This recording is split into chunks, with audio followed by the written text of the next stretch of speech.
ভোটের ডিউটিতে 2.5 বছরের শিশু, পরিস্থিতির চাপে মেয়েকে নিয়েই ময়দানে মা বাবা। ভোট মানে নিছক কোনো রাজনৈতিক লড়াই নয়, এর পেছনে লুকিয়ে থাকে কত শত মানুষের ঘর ছাড়ার গল্প।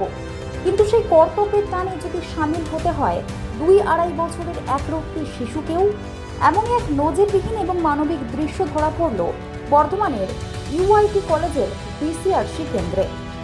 ফুটফুটে কন্যা সন্তানকে কোলে নিয়ে মঙ্গলবার ভোটের ডিউটিতে হাজির হলেন এক দম্পতি। মা বর্ণালী বাড়ি, পেশায় পোস্ট অফিস কর্মী, আর বাবা ব্যাংক কর্মী। কাকতালীয়ভাবে দুজনেরই ভোটের ডিউটি পড়েছে দুই আলাদা জায়গায়, একজনের বর্ধমানে, অন্যজনের ভাতারে। ঘরে 2.5 বছরের ছোট্ট মেয়েকে রেখে আসার মতো কেউ নেই। যে পরিচারিকার কাছে মেয়েটি বড় হচ্ছে তিনিও ভোটের কারণে ছুটিতে।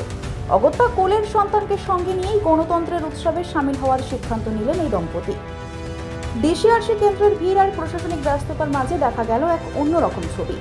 একদিকে ভোটের ব্যাগ আর প্রয়োজনীয় নথিপত্র, অন্যদিকে 2.5 বছরের মেয়ের বায়না সামলানো। বর্ণালীর কথায় ফুটে উঠল এক লড়াকু মায়ের আরতি। তিনি বললেন, অসুবিধা তো হচ্ছেই, কিন্তু দায়িত্ব তো পালন করতেই হবে। পরিস্থিতির চাপে আজ মেয়েকে নিয়েই বেরোতে হয়েছে। ভোটের কড়াকড়ি ও নিয়মকানুনের ভিড়ে এই 2.5 বছরের শিশুটি যেন এক টুকরো স্নিগ্ধতা নিয়ে এলো। মাতৃত্ব আর কর্তব্য, এই দুয়ের টানা পড়েনেও হার না মানা এই দম্পতির লড়াই আজ বর্তমানের ডিসিআরসি কেন্দ্রের আলোচনার কেন্দ্রবিন্দু।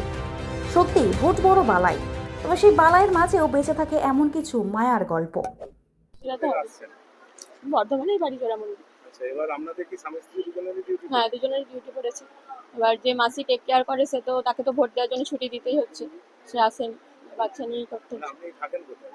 এখানে শ্বশুরবাড়িতেই থাকি, আর মানে আপনি কিসে সার্ভিস করেন? পোস্ট অফিসে। আর আপনার হাজবেন্ড? হাজবেন্ড ব্যাংকে করে। ব্যাংকে। এবার দুজনে কোথায় কোথায় পড়েছেন? ওর ভাতারে পড়েছে আর আমার রিজার্ভে আছে। হিসাবে রেখেছেন। আপনি এবার যদি আপনাকে ডিউটি দেয় কি করবেন? বাচ্চা নিয়ে যেতে হবে, আমার তো কিছু করার নেই। আবেদন বাড়িতে আর কেউ করেছিলেন? দেখে। হ্যাঁ, আবেদন করেছি, সেটাও নিয়ে এসেছি আছে। কি বললো, কি বলছে? কিছুই বলেনি, জাস্ট জমা নিয়েছি। তারপর তো আবার সেকেন্ড বললো যদি ক্যান্সেল হয় সেকেন্ড ট্রেনিং এর নাম আসবে না। সেকেন্ড ট্রেনিং এর নাম এসেছে। আমি এসেছি।